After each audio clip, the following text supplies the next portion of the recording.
السلام عليكم ورحمة الله وبركاته. قبل في هردفتوتا خينيا إيجا سجنتان كني كان تربي دان ديمو سجنتان تنتلا خينيا جوجا الرا تنتلا كوتا تربة فادا كرولوس أورهان قبلني تلوفني تجرا إيجا هوروني تربي دان دوّتشا جرتان باي إيجا لتوم عسين جتشا أكمل درام برامي سجنتا كنيا كاسولان درتي ما تدوري لي كنيا كان جوجا الرا فيديو كيستي تلالو كان يسيني في كافنتا إيجا ما تدورين كنيا كان جوجا الرا كان أسي جدي كان فكاتا وروني هاروني دفاجرن كن ور إيساتي yookaan manni qulqullummaa yookaan loltoonni mana qulqullummaa kun eessaa dhufan eenyu fakkaata maal akka isaan ta'an kan waliin ilaallu ta'a. Akkasuma bulchaan Andiroo Nikos torbee darbee akkuma dhufetti lolli guddaan achi keessatti ta'ee jira. Akkasuma xiyyaan waraanameeti jira. Inni nooni du'a waan jedhamu kan isiniif kaafnu ta'a. Akkasumallee ajajoonni haarofni dhufan kun eenyu faadha. Beeysa keessatti akkuma gartanii jirtan ajajoota haaraa tokko dhufaa jira. Isaan kun eenyu maaliif waan dhufan kan isiniif himnu ta'a. Akkasuma Orhaan haluu bahuudhaaf hedduu dhaadachaa ture inni noo eenyu irratti akkasitti dhaadachaa jira akkasuma eenyurraa haluu bahuudhaaf deema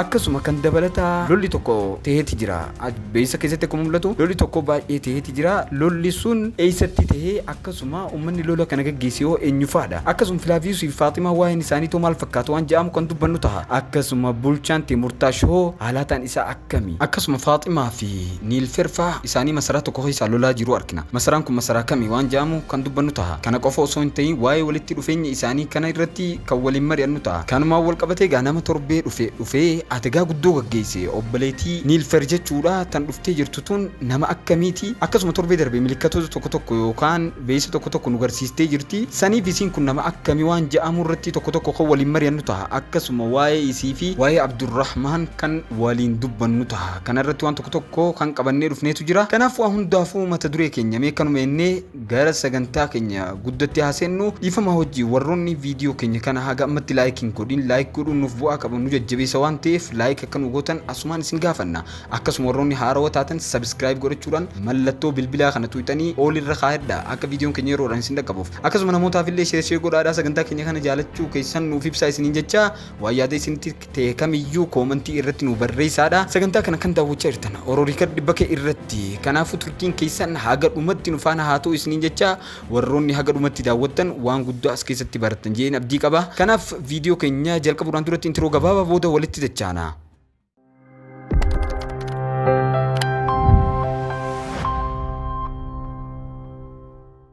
السلام عليكم ورحمة الله وبركاته. إيجا قبلنتوتا في هردفتوتا خينيا ولتي دچاني تجرا سغنتا كني كان تربان انديمو رتي كنو غجو رليت انتلا كني كان كوتا تربا فادا كرولوس اورهان قبني رفني تجرا اسمان جل قبران درت ورون كرولوس اورهان افان اوروموتين كان تربي دان غجو كميسا گلك فمولالا هنجره لينكين تليجرام كينيا اكما زرت تغرتن ديسكريبشن بوكسي جلوان جروف ديسكريبشن بوكسي بكمور جتو تن تقولان گبنتني اچ جرتي لينكي تليجرام كان جتو تويتني سينو دنديسن اكس وروني كرا دايركتلي تليجرام irratti deeytanii search godhuu barbaadan karaa Telegram asiinuudhaan Orooriikar FN gootanii akkuma barreeffama asirratti gartan kanatti godhuudhaan Telegram jalatti chaanaala keenya haaroo argachuu ni dandeessan isin jenna akkasuma karaa pilaatfoormii garaagaraatiin TikTok akkasuma YouTube fi akkasuma karaa Telegram Instagram irratti illee Facebook page irratti illee nu daawwattanii odeeffannoo garaagaraa achirraa kan filimaa wal qabatu argachuu ni dandeessan kanaaf sagantaa keenya kan arraa ni jalqabna waa'ee waraanni haaroo dhufan kan torbee darbee dhukkeen kaasaa ture filima keessatti akkuma gartan bifa ajaa'ibaa gara dhumarratti hedduu bakkantaan irratti dhume namoonni baay'een kanarra ka'uudhaan xiinxala nuuf hojjedhu minaan jechuu turan kanaaf xiinxala illee isin tursiisuudhaaf dhiifame isiniin jecha waraanni haarooin dhufan kun eenyu akkasuma obboleettiin Niilfer illeen eenyu waan jedhamu kan gabaabsinee as keessatti dubbannu ta'a yeroo gabaabaa keenya kana keessatti obboleettiin Niilfer tun akkuma achirratti garree jirru ajajaa waraana saniiti waraanni kun waraana warra Bataskaana yookaan mana qulqulluuti isaan hektaar jedhamuudhaan warri beekaman kun isaan hundinuu mallattoo haaroo qaban akkasuma gartan Orhaanitti yeroo himamu waraanni kun waraana haaroo ta'uun isaanii akkasuma humni haaroo inni biyya keessa seenuu isaanii ni mul'ata akkasuma waraanni kun lamaanuu akkuma beeysa irratti dhageessan Filaavius waraanni kun isin irratti waan ta'eef Orhaaniin akka barbaadu itti himeeti jira kanaaf Filaavius fi akkasuma Orhaan tarkaanfii akka waliin fudhatan achi keessatti dubbataniiti jiru kanaaf tarkaanfii fudhachuun kun karaa tokkoon illee waa'ee Filaavius hedduu karaa akka saaquu akkasuma diinota isaatiin akka firoomu kan taasise yommuu ja'amu gaa kanaaf walitti tokkoomuun isaanii kun waraanni haaroonni kun akkamitti dhufuu danda'u waan ja'amu kan mul'isu ta'a. Kanaaf waraanni haaroonni kun dhufaatiin isaanii kun waraanni kun waraana Bataskaanaati hedduu bakka guddaa qaba Roomaa keessatti jechuudha. Waraanni Bataskaanaa kun akkuma beeytan kan Soofiyaa gaafa jalqabaatti wal fakkaata. Soofiyaalleen akkuma beeytan gaara keessatti mana qulqullummaa qabaachuu turte. Mana qulqullummaa keessatti waraanni baay'eetu jira. Deeggarsi guddaadhaatiitu jira. Yeroo ammaa kanallee wanni hunduma jira jechuudha. Kanaaf waraanni qulqullummaa yookaan mana Bataskaanaa kun jechuudha waraana guddaadha. Waraana kanaatiitu dhufe obboleettiin Niilfertuun isaan irratti akka hooggantuu takkatti jechuudha. Kanaaf waan tokko tokkollee kan ganaa waan kanaan wal qabatee isinii kaasuni jira waan ta'eef kan sagantaa keenya kan itti aanutti aanna. Kun akka xiinxala keenyatti waraanni Bataskaanaa kun akka itti dhufetti akkuma beeysa keessatti gartan jechuudha buursaa ittisuudhaaf akka dhufe ni beekama. Kanaaf gaa amma Orhaan Bey irratti diinni waan baay'achaa jiruuf injifannoon buursaa maal fakkaata waan ja'amu dhumarratti kan dubbannu taha. Akkasuma karaa biraatiin bulchaan Andiroonikos akkuma gartanii jirtan xiyyaan dirameeti jira. Kanaaf inni ni du'a waan ja'amu irratti kan isiniif himnu ta'a jechuudha. Xiinxala keenyatti bulchaan Andiroonikos waliigaltee odoo godhaa jiru gara dhumarratti jechuudha xiyyaan waraana Bataskaanaa saniin xiyyaan dirameeti ture yookaan waraana haaroo dhufan kanaanii jechuudha. Inni ni du'a waan ja'amu irratti garuu inni hin du'u dirameetuma waan fayyuu fakkaata. Maaliif jennaan ajajoonni haganatti waan du'an hin fakkaatu. Garuu lolli bifa haarowaan akka jalqabaa jiru ni mul'ata jechuudha. Akkasumallee kan itti aanu ajajoonni haaroofni dhufan kun eenyufaadha waan ja'amu kan isin himnu ta'a. Ajajoonni haaroofni dhufan akkuma beeysa keessatti gartan isaan kun hooggantoota waraana Bataskaanaa sanii yookaan mana qulqullummaa hektaar sanii jechuudha. Isaan kun kan dhufaniif ajajoota sanii jechuudha. Akkasuma akka Orhaanii wajjin wal baruu deemullee dubbateeti jira. Egaa waraanni Bataskaanaa kun baay'ee balaa qabu. Irra baay'ee dho'isaadha wanni isaan hojjetan balaa guddaa qaba. Kanaaf isaan kun hooggantoota waraana Bataskaanaa kana inneeti kan isiniif himnu taha. Akkasuma Orhaan haluu ba'uudhaaf hedduu dhaadachaati jiru. Maaltu ta'e akkuma beeysa keessatti gartan iddoon goolamaa sun tan buursaa durii jirtu san fakkaataa jechuudha. Iddoo sanii hedduu gubatteeti jirti hedduu baddeeti jirti.